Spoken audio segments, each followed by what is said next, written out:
Let's see how to draw a box or shape in our PDF with Adobe Acrobat. So in your Adobe Acrobat, open the PDF and then go to the page where you want to add a box. Then go to Tool section. Under All Tools, select Comment. And here, click on Add Shape. And here you can select Rectangle, Oval, Polygon, Cloud. So I'm selecting here Rectangle shape.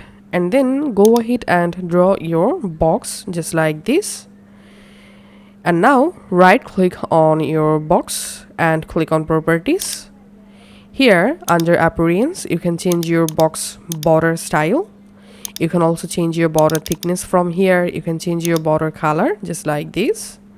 To add a fill color to your box, enable fill color and select a fill color from this list. You can also add opacity just like this. And go to General. Here you will find a bunch of different settings. Now click on OK. And here we can see the box successfully created.